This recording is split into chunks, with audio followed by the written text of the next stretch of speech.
여호와께서 그에게 이르시되 그 말씀을 들으시고 19장 15절 왕상 19장 15절에 그에게 이르시되 너는 내 길을 돌이켜 광야를 통하여 다메섹에 가서 이르거든. 그리고 나서 여기 아주 독특한 이야기를 하는 거예요. 내 길을 돌이켜 광야를 통하여 다메섹에 가서 이르거든. 그래놓고 첫 번째 하사엘이라고 하는 사람이 있는데 이 하사엘이라고 하는 사람에게 기름을 부어서 이거 아람 사람이에요. 하사엘에게 기름을 부어서 아람의 왕이 되게 하고 너는 또 님시의 아들 예후에게 기름을 부어서 이스라엘의 왕이 되게 하고 또 아벨모홀라 사밧의 아들 엘리사에게 기름을 부어 너를 대신하여 선지자가 되게 하라. 17절 하사엘의 칼을 피하는 자를 예후가 죽일 것이요 예후의 칼을 피하는 자를 엘리사가 죽이리라.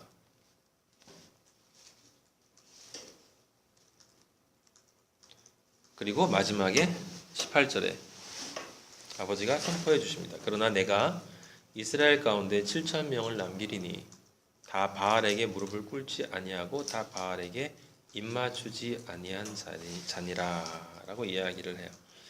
자, 지금 우리가 읽은 이 구절은 해석되어지지 않는 구절이에요. 다 사실은 잘못 알고 있고 여기 엘리야에게 하나님이 명령을 하세요. 다시 돌아가서 라고 하는 것은 이 엘리야에게 다시 돌아가라는 뜻이 아니라 너 여기 와오지 말고 다시 가라는 뜻이 아니라 남아있다라고 하는 거예요. 남아있다. 엘리야가 하는 것이 아니라 사실은 다른 존재가 해요. 누가 하냐면 엘리사가 합니다. 여러분들 이 성경 구절을 찾아보면 이게 굉장히 어려운데 여기 지금 세 가지를 얘기했죠. 하나님이 첫째는 아살이라는 사람을 아람의 왕으로 세우라는 것이고 둘째는 예후를 이스라엘의 왕으로 세우라는 거예요. 거기에서 어떤 것이 문제가 되냐면 지금 우리가 처음에 구원의 공식을 지금 엘리야와 함께 시작할 때 혼돈과 공허와 흑암의 상태를 어떤 상태로 봤어요? 아합과 이세벨의 상태로 봤어요. 네. 그러니까 그 혼돈과 공허와 흑암의 원인은 아합과 이세벨이고 그 아합과 이세벨과 관계된 모든 것들은 다 뭐가 되는 거예요? 사탄과 함께하는 악한 영들을 상징하는 거예요. 그래서 그 모든 것들이 멸절되어야 뭐가 오는 겁니까? 안식이 오는 거예요. 안식이. 지금 엘리야가 아버지 앞에 왔는데 아버지 앞에 와서 지금 뭐라고 얘기하는 겁니까? 아버지 아직 다 해결되지 않았습니다. 남아있는 악이 있습니다. 하나님이 다시 돌아가래요. 근데 엘리야는 누구를 예표한다고 그랬어요? 예수 그리스도를 예표하는 거야. 예수 그리스도를 예표하는 거예요. 그럼 예수 그리스도가 다시 돌아간다는 건 지금 뭘 얘기하는 거예요? 재림을 얘기하는 거예요. 재림. 예수님이 오시는 거예요. 그러니까 지금 여기 이야기는 마지막 심판을 이야기하는 거예요, 여러분. 이 이야기가 마지막 심판을 얘기하는 거예요.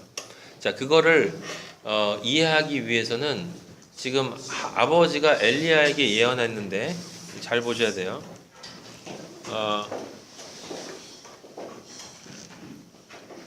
첫 번째가 뭐냐면 하사엘이라는 사람을 아람의 왕으로 삼게 했어요. 그리고 두 번째는 예후가 이스라엘 왕이 되는 거고, 근데 실제로 엘리야는 이 일을 하지 않고 승천해요. 성경을 보면 하사엘을 아람의 왕으로 삼게 하는 사람은 누구냐면 엘리사예요. 엘리사. 그리고 예후를 이스라엘 왕으로 삼는 자도 엘리사예요. 엘리사. 여기 열왕기하 한번 찾아보세요. 9장. 열왕기하 9장.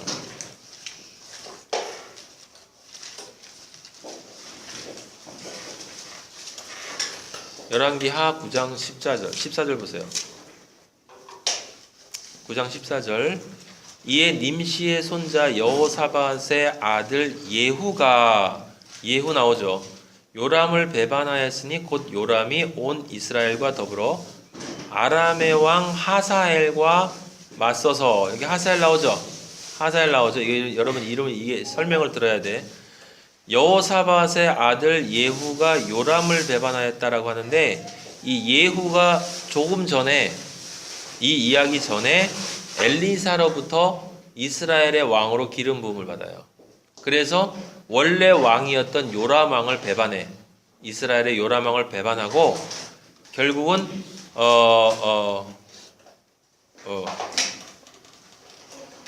배반을 합니다. 그래서 배반을 하고 나서 이제 그 요람이 배반당한 요람이 침공을 받아요. 누구로부터 침공을 받냐면 아람의 하사엘 왕으로부터 침공을 받는데 이 하사엘 왕은 실제 왕이었던 사람이 아니라 아람 왕의 신하였는데 그 아람 왕이 병에 걸려서 죽어가고 있는데 엘리사가 그 지역으로 우연히 지나가는데 그 엘리사의 소문을 듣고 이 아람 왕이 자기의 신하인 하사엘을 시켜서 엘리사를 좀 데려오라라고 이야기를 해요. 그래서 엘리사를 하사엘이 만났는데 엘리사가 뭐라고 예언을 하냐면 가서 왕에게 이야기를 해라. 네가 지금 걸린 그 병은 나을 거다. 그러나 너는 또 죽을 거다. 그게 무슨 얘기가 되냐면 그리고 나서 하사엘에게 뭐라고 얘기하냐면 하사엘을 쏘아 보듯이 쳐다보다가 눈물을 흘려요. 그래서 하사엘이 선지자님 왜 우십니까? 물어보니까 뭐라고 그러냐면 엘리사가 네가 이스라엘 백성들에게 행할 악 나중에 네가 왕이 될 거다. 네가 아람의 왕이 될 건데 네가 왕이 되면 이스라엘을 침공하고 이스라엘에게 해를 끼치고 부녀자, 애기벤 여자들의 배까지 가르는 일이 너에게서 일어날 건데 그게 나한테는 다 보여. 그래서 내가 너무 슬퍼. 그렇게 이야기를 해요. 그래서 그 이야기를 듣고 하사엘이 뭐라고 그러냐면 어떻게 나 같은 개 같은 놈이 이런 보잘것없는 놈이 그런 일을 하겠습니까? 라고 얘기하고는 그날 가서 왕에게 이야기를 해요. 왕이 낫겠나이다 라고 얘기했는데 왕이 났어요. 실제 병이. 근데 그날 밤에 새벽에 왕이 자고 있는데 수건에다 물을 묻혀가지고 왕의 얼굴에 덮어버려서 질식사 시켜서 죽이고 자기 하사엘이 실제로 왕이 돼. 그래서 엘리사의 예언대로 하사엘이 왕이 되고 그 왕이 된 하사엘이 그 아합 지금 예언이 되고 있는 그 아합의 아들인 요람을 침공한다 이 말이에요. 침공해서 그래서 하사엘이 이제 이스라엘 왕인 요람하고 전쟁을 벌였는데 거기서 하사엘과 더불어 싸울 때에 아람 사람에게 부상당해. 그러니까 지금 아버지가 엘리야에게 얘기한 말이 첫 번째 것은 해당이 됐죠. 그죠? 예? 하사엘의 칼을 피하는 자. 그러니까 하사엘의 칼을 맞긴 맞았는데 피했어. 무슨 얘기야? 부상만 당했어. 요람 왕이 아합의 후손이란 말이에요. 아합 가문이 멸절되어지는 걸 지금 보여지는 거예요. 그게 예언이니까. 그래서 치료됐어. 그래서 치료받으려 할 때 9장 15절 열왕기하 9장 15절 보세요. 부상한 것을 치료하여 하여 이스라엘로 돌아왔던 때라 예후가 이르되 너의 뜻에 합당하거든 한 사람이라도 이 성에서 도망하여 이스라엘을 알리러 가지 못하게 하라. 지금 이게 배신을 하는 거예요. 그래서 요람이 예후를 봤어요. 그 비상당한 왕이 아합의 후손이 예후를 보고 이르되 예후야 평안하냐 하니 대답하되 네 어머니 이세벨의 음행과 술수가 이렇게 많으니 어찌 평안이 있으랴. 그러니까 그 소리를 듣고 요람이 바로 겁을 먹고 도망하는데 예후가 그 밑에 24절에 활을 당겨서 요람의 두 팔 사이를 쏘니까 그의 염통을 꿰뚫어 버려요. 그래서 그가 이제 병거 가운데 엎드려져 죽습니다. 그래서 그 시체를 25절에 시체를 던지라고 그러고 그 다음에 예후가 이 아합 왕의 후손들을 다 죽여요. 다 죽입니다. 그리고 나서 이세벨까지 죽여요. 이세벨. 그래서 이세벨을 죽이는 장면이 9장 30절에 나오는데 9장 30절 가장 구약 성경에서 격정적인 이야기죠. 예후가 이스라엘에 왔는데 이세벨이 있어요. 그래서 예후가 들어왔는데 이세벨이 얘기한 주인을 죽인 너 시므리여 평안하냐? 지금 성 안에서 창문으로 예후를 쳐다보고 있고 예후는 지금 성 입구에 서 있는 거예요. 근데 예후가 얼굴을 들어서 창을 향해서 이야기를 하는 거예요. 그 창 안에 있는 그 이세벨과 같이 있는 사람들한테 내 편이 될 사람 있어? 그러니까 거기서 한두 네시가 예후를 내다봐. 그러니까 그 이세벨을 내어 던지라고 그러죠. 던지니까 이제 떨어져서 피와 담과 이게 튀어요. 그래서 예후가 그 시체를 밟고 들어갔는데 조금 있다가 그 저주받은 여자를 장사해라. 그래도 왕의 딸 아니냐라고 얘기했는데 나가 보니까 두 골과 머리 두 골과 해골과 발과 손 이외에는 찾지 못해서 개들이 다 먹은 거예요. 이것도 예언이 되어 있었던 거죠. 먹은 거예요. 그래서 두 번째 그 다음에 아합의 아들들을 예후가 다 죽여요. 그러면 지금 하나님 우리 아버지가 엘리야에게 한 말이 엘리야가 통하지 않고 엘리사를 통해서 두 가지가 실현됐죠. 하사엘을 통해서 칼이 내리쳐졌고 하사엘의 칼을 피한 자가 예후의 칼에 맞았죠. 그죠? 그런데 중요한 건 그 다음에 성경을 뒤에 찾아보면 그 나머지 사람을 엘리사가 죽였다는 말이 없어요.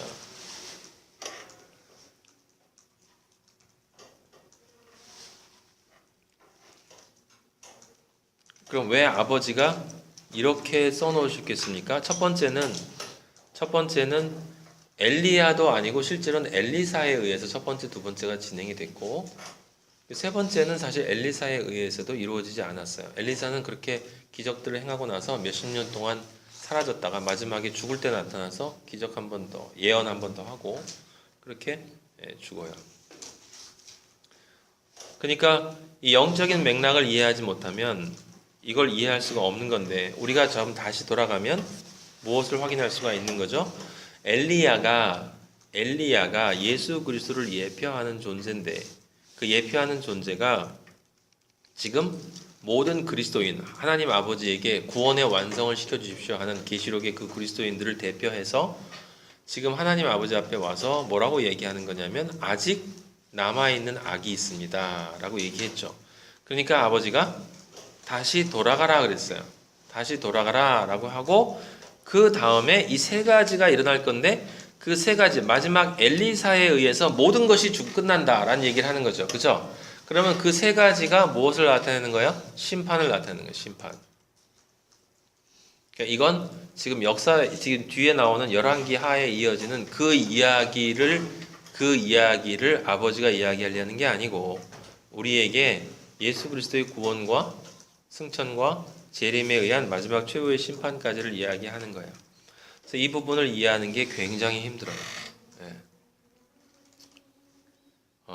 어디를 보냐면 우리가 세 가지를 기억해야 돼요. 지금 어떻게 되는 거냐면 이렇게 되는 겁니다. 첫 번째 아까 여호와 앞에 세 가지가 있었어요. 첫 번째는 강한 바람, 크고 강한 바람. 두 번째는 바람 후에 지진이 있었죠. 세 번째 불이 있었어요. 그리고 나서 거기에는 아버지가 안 계셨어. 그것이 다 끝나고 나니까 세미한 소리가 있었어요. 여기 세미한 소리는 작은 소리를 뜻하는 게 아니야. 작은 소리를 뜻하는 게 아니라 들을 귀가 있는 자들만 들을 수 있는 소리라는 뜻이에요. 아버지와 관계한 사람만 들을 수 있는 소리라는 뜻이야. 지옥 갈 사람들은 못 듣는다는 뜻이죠. 왜? 다 갔으니까. 그 다음에 그것이 어디로 연결되는 거냐면 지금 세 가지 사건이 바로 그 뒤에 있는 첫 번째 하사엘의 칼이 무엇에 비유되는 거냐면 크고 강한 바람이에요. 예후의 칼이 지진이에요. 그 다음에 불이 있어요. 마지막 불. 그게 엘리사예요. 이게 뭔지 궁금해요. 저도 여러분에게 이걸 100% 정확하게 이야기할 수는 없어요. 아버지가 주신 은혜만큼만 말씀드리는 거예요. 어디를 보냐면 계시록을 확인해 보세요. 계시록 6장 7장 1절 6장 17절 마지막 절부터 한번 봐봐요. 7장 1절 찾으세요.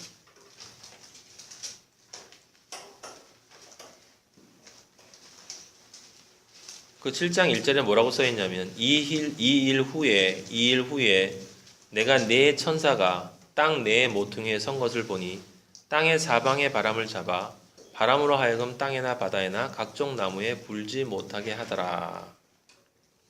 이 일후가 뭐냐면 이 일후가 계시록에 나오는 세 가지 심판이 있는데 666의 심판이에요. 666의 심판인데 첫 번째 심판이 뭐냐면 인의 심판이야. 인의 심판.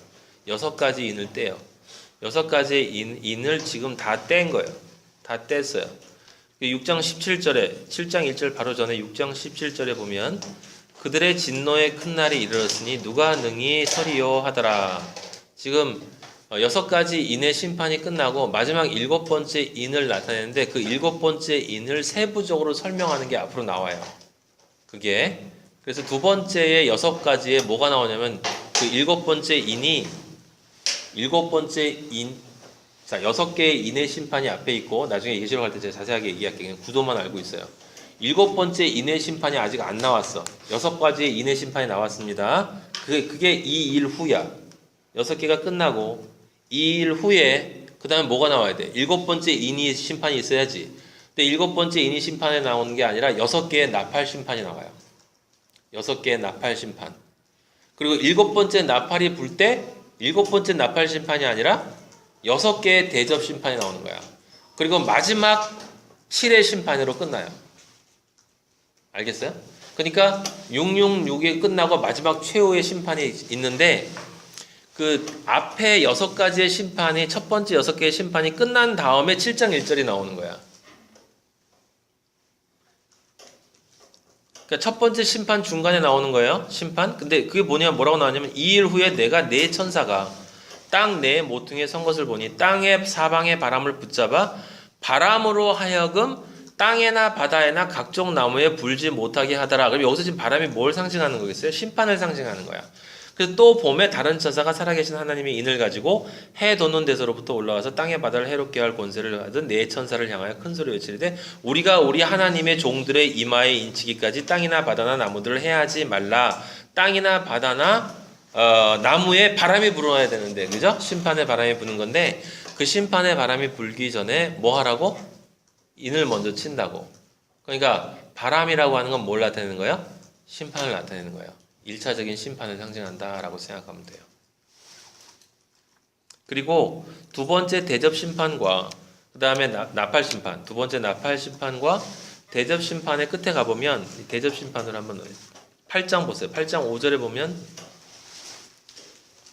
8장 5절에 보면 이제 나팔 심판이 나오는데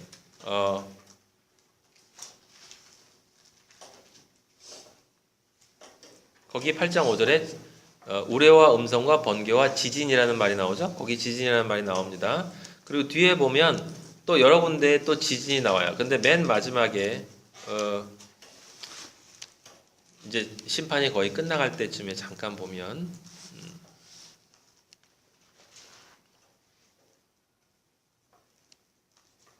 맨 마지막 심판이 음녀하고 바벨론이에요. 음녀하고 바벨론인데 그 음녀하고 바벨론은 동일한 존재예요. 그럼 이세벨을 죽이는 것은 뭐와 비슷하겠어요? 음녀를 죽이는 거랑 같이 연결되는 거다 생각하면 돼요. 어쨌든 여기에 지진에 대한 얘기가 많이 나옵니다. 찾지 말고. 그래서 두 번째 지진은 이렇게 생각하면 돼요, 여러분들. 첫 번째의 바람이라고 하는 것은 뭘 상징하는 거냐면 첫 번째 큰 심판의 첫째 부분에 해당이 되는 거고 그 다음에 굳이 얘기하자면 뭐가 되는 거예요? 인심판이 된다라고 생각하면 돼. 그 다음에 두 번째 심판은 지금 여러 가지 지진도 있고 여러 가지가 있어요. 하지만 그걸 하나로 상징화해서 지진이라는 말로 표현이 됐어. 그런데 사실은 그게 모든 심판이 끝나는 거예요. 자, 맨 마지막에 이제 어디를 보냐면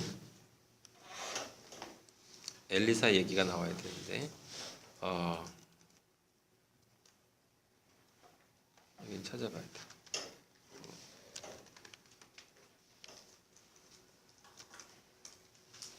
20장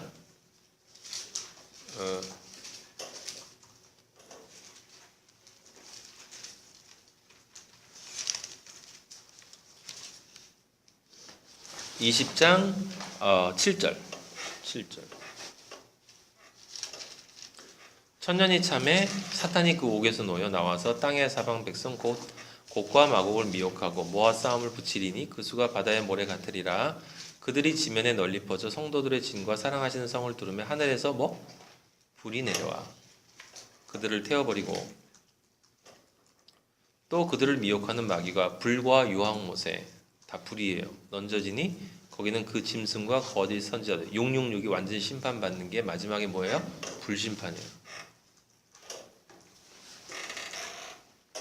그리고 나서 이제 백보자의 심판이 나와요. 이 양과 염소를 가르는 게 나오고 새하늘과 새 땅이 21장 1절에 바로 등장을 합니다.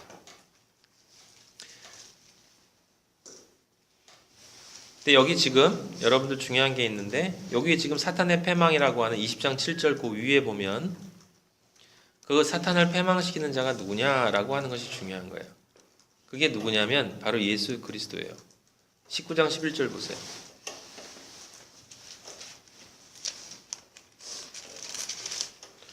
또 내가 하늘이 열린 것을 보니 보라 백마와 그것을 탄 자가 있으니 그 이름은 충신과 진실이라 그가 공의로 심판하며 싸우더라. 그 뒤에 예수 그리스도를 따라가는 우리들이 있어요. 마지막 심판하고 오시는 건데 거기 19장 20절에 보시면 그 19장 20절에 보면 짐승이 잡히고 그 앞에서 표정을 행하던 거짓 선지자도 함께 잡혔으니 라고 나오죠. 거기에 또다시 20절 끝에 보면 산채로 유황불 붙는 못에 던져지고 라는 말이 나와요. 확인했어요? 그 19장 20절의 그 구절과 조금 전에 우리가 읽었던 천년왕국에서의 맨 마지막 구절 있죠? 사탄의 패망의 20장 10절은 같은 이야기예요. 같은 이야기를 다른 버전으로 얘기하는 거예요. 앞에 것은 거짓 선지자와 적그리스도를 중심으로 이야기를 하는 거고 뒤에 것은 사탄을 중심으로 이야기하는 거예요. 근데 셋 다 무슨 심판으로 끝나요? 불심판으로 끝나요. 그래서 다시 열왕기하로 돌아가 보세요.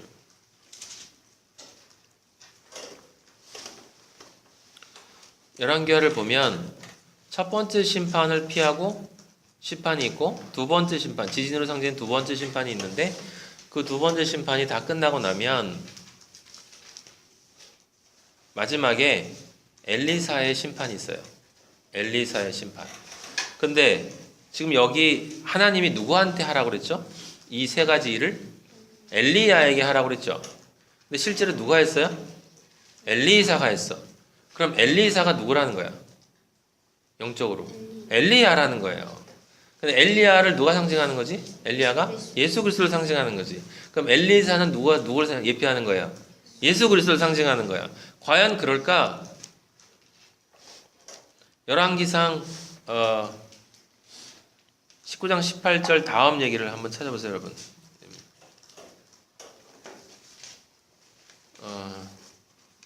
잠깐만 찾아볼 테니까.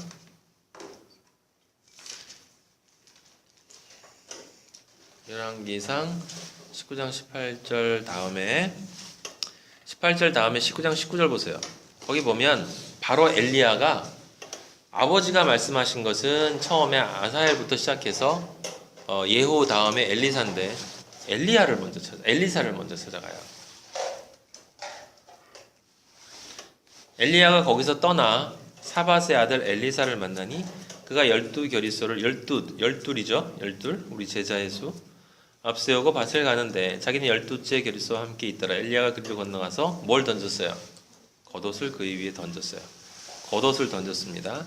겉옷을 던졌다는 건 뭐예요? 예수 그리스도의 의의 옷을 던진 거예요. 의의 옷을 던졌죠. 자, 그 다음에 이 뒤에 보면 엘리야가 승천하는 장면이 나와요. 뒤에 승천하는 장면이 나오는데 몇 절인데 지금 정확히 못 찾겠는데 어쨌든 제가 말씀을 해드릴게요.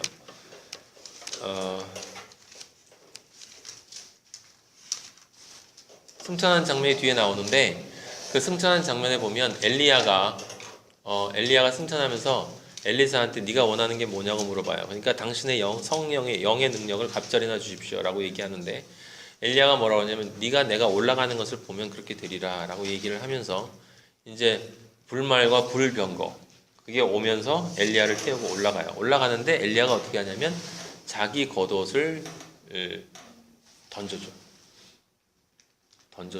그리고 엘리사가 그 겉옷을 그래서 입고 그 겉옷을 가지고 엘리야가 행한 저걸 행하는데 뭐냐면 물살을 이렇게 해가지고 홍해의 기적을 이렇게 경험하면서 그 거기를 땅을 치는 거예요. 그러니까 엘리야가 승천하면서 겉옷을 던져주고 엘리사가 그 겉옷을 바꿔 입었다라는 건 지금 뭐가 된 거야? 영적으로 엘리야와 엘리사가 뭘 한 거야? 임무 교대를 한 거야.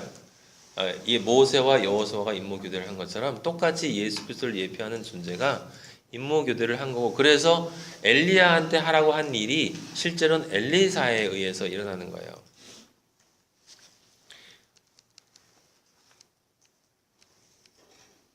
이것을 이해해야 지금 여기 수수께끼 같은 우리 아버지의 말씀이 이해가 돼요. 그래서 다시 돌아가면 지금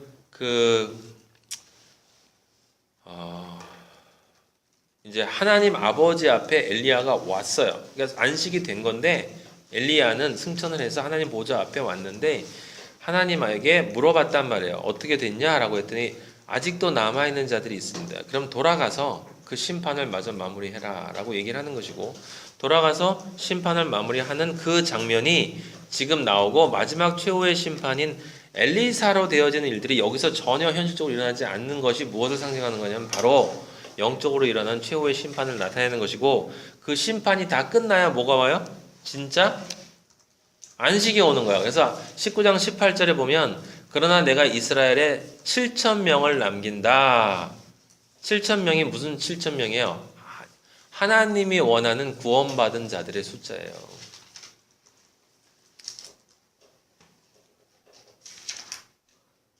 하나님이 원하는 구원받은 자들의 숫자가 7,000명이 이제 남았어. 끝난 거다 이런 이야기예요. 아셨어요? 바알에게 무릎 꿇지 않고 바알에게 입 맞추지 않는 자들이 7,000명이 있다. 7,000명이 남았다. 7,000명을 다 이루었다라고 아버지가 선포하시는 거예요, 여러분.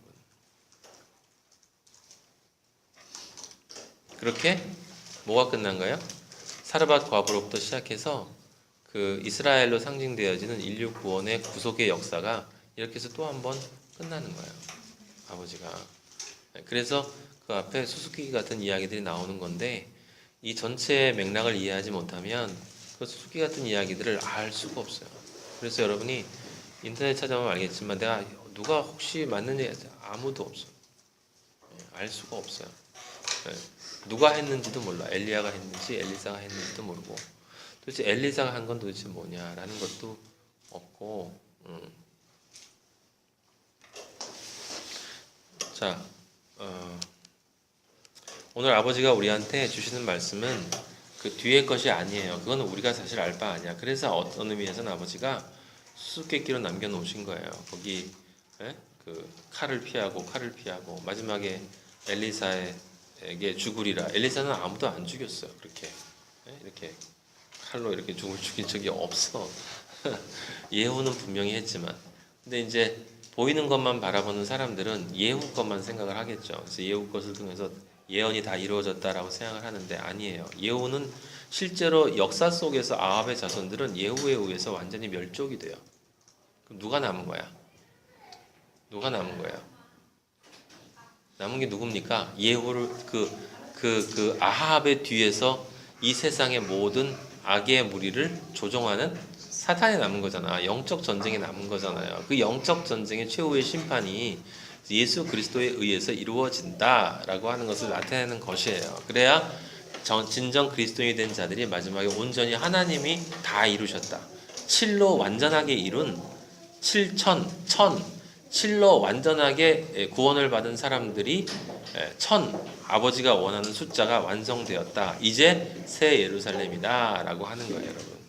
근데 그 뒤에 것을 우리한테 아버지가 들으라고 하시는 것이 아니에요. 여러분들은 지금 저와 함께 굉장히 깊이 들어왔는데 우리 아버지가 하시는 말씀은 뭡니까? 제일 중요한 건 지금 갈멜산에서의 전투를 통해서 그리스도인으로서 믿음 안에서 그리스도인이 온전히 된 사람들, 그래서 성령의 능력을 받고 말씀을 받아서 삶의 기쁨을 느끼면서 모든 것을 다 할 수 있다고 믿었던 그 순간, 그것이 바로 새로 태어나서 자라기 시작하는 순간이기 때문에 이제 진짜 그리스도인으로서의 삶이 앞에 기다리고 있다는 사실을 우리는 알고 갈 필요가 있다라고 하는 것이고, 그래서 우리는 약하기 때문에 나는 약하고 나는 부족하고 나는 어리석고 나는 갈 바를 알지 못하는 어린 양처럼 하나님 아버지의 아들이 됐으면서도 나를 지키시고 나를 온전히 보존하시고 끝까지 나를 책임지시고 반드시 내가 어떤 것도 이 세상에 그 어떤 것도 예수 그리스도의 사랑에서 끊을 자가 없다라는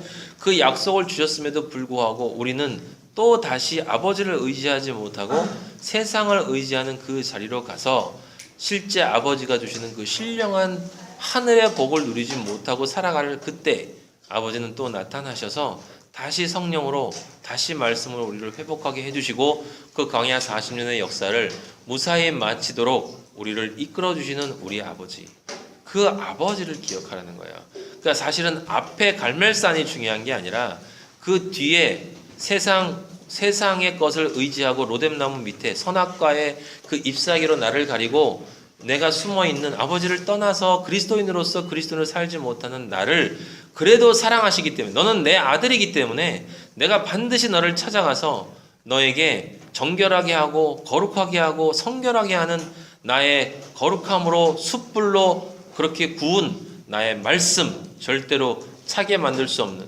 어떠한 사탄의 악한 영들도 그것을 차게 만들 수 없는 정결하게 만든 그것으로 내가 너를 먹이고 끝없이 네 배에서 생수의 강이 솟아나게 함으로써 그 말씀을 통해서 삶을 이길 수 있는 능력을 너에게 주고 그래서 그 한 병 진리의 말씀과 진리의 그 아버지의 성령의 능력으로 나머지 광야를 온전히 걷고 아버지의 거룩한 산, 그 시온산, 아버지가 계시는 그곳에 이제 올라갈 수가 있는 것이다.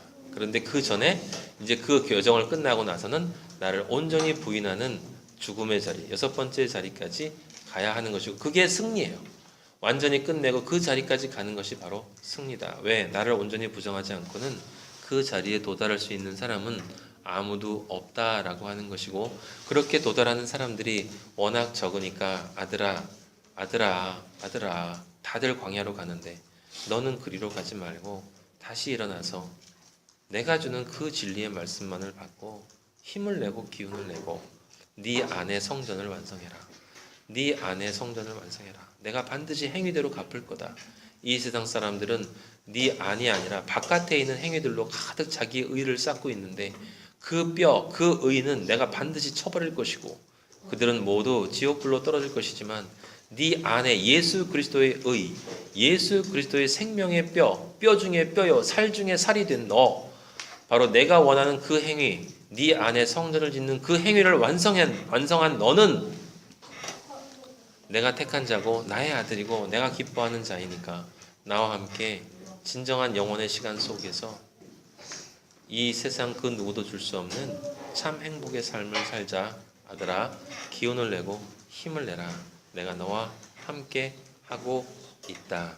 지금 이 순간에도 여기 K관 504호 이 자리에도 내가 너와 함께 있고 내가 내 아들을 통해서 너희들에게 주는 이 말씀이 바로 나의 이야기고 나의 위로의 이야기고 나의 약속의 이야기다. 바로 나의 십자가의 이야기다. 너희를 향한 한량 없는 그 사랑, 끊을 수 없는 그 사랑, 나의 모든 것을 내놓고도 너를 구원하기 위해서는 내 모든 것을 내어줄 수 있는 바로 그 사랑, 그 십자가의 이야기를 아들아 제발 듣고 이제 기운을 내서 나에게로 와라. 나에게로 와라. 나 이외에는 구원이 없다. 아버지 감사합니다. 영광 받으시옵소서. 찬양 받으시옵소서. 아버지의 어려운 말씀을 제 어리석은 아버지 이성으로 하지 않고 아버지의 성령의 인도하심을 따라서 풀어줬는데 아버지가 숨겨놓으신 신비의 일들이 아직도 많이 있을 것으로 알고 있습니다. 아버지여 우리에게 필요한 그 말씀만 받아서 아버지 승리하는 삶의 길을 포기하지 않고 기쁨으로 그렇구나. 그렇게 가야만 하는 것이구나. 그것이 승리의 길이구나. 그것이 바로 아버지가 말씀하시는 너의 행위다라는 것을 아버지 우리가 이해하였사오니 아버지 이제 돌아서지 말고 좌로나 우로나 치우치지 말고 오직 아버지가 기다리시는 그 승리의 십자가의 푯대를 향해 아버지 세상 내려놓고 아버지의 양식만 먹고 그 진리의 물 한 병을 마시고 힘을 내서 아버지께 나아갈 수 있도록 아버지의 아들들 축복하여 주시옵소서. 아버지 너무나 감사합니다. 아버지가 있어서 너무 좋고 아버지가 우리의 아버지시니 너무 좋습니다. 어떻게 이것을 알 수가 있었는지, 어떻게 아버지를 아버지로 우리가 알게 되었는지, 정말 아버지의 은혜가 아니고서는 아버지를 알 수가 없음을 고백합니다. 우리의 머리로도 우리의 마음으로도 그 어떤 곳으로 아버지를 저희가 알 수 있겠습니까? 아버지가 저희를 찾아와 주셨사오니 아버지와 아버지의 십자가가 저희를 찾아와 주셔서 너무너무 감사하고 너무너무 감사하고 너무너무 감사합니다. 아버지를 만날 그때까지 그 십자가의 은혜 꼭 붙잡고 아버지 감사하며 아버지 품속에서 위로받고 모든 것을 아버지 품속에서 해결하고 나아갈 수 있도록 인도하여 주시옵소서. 우리의 삶을 통해서 영광 받으시고 영광 아버지 홀로 받으시옵소서. 예수 그리스도 이름으로 기도하였습니다. 아멘. 하늘에 계신 우리 아버지 이름이 거룩히 여김을 받으시오며 나라의 마옵시며 뜻이 하늘에서 이루어진 것 같이 땅에서도 이루어지이다. 오늘날 우리에게 일용할 양식을 주옵시고 우리가 우리에게 죄 지은 자를 사하여 준 것 같이 우리 죄를 사하여 주옵시고 우리를 시험에 들지 말게 하옵시며 다만 악에서 구하옵소서. 나라와 권세와 영광 아버지께 영원히 있사옵나이다. 아멘.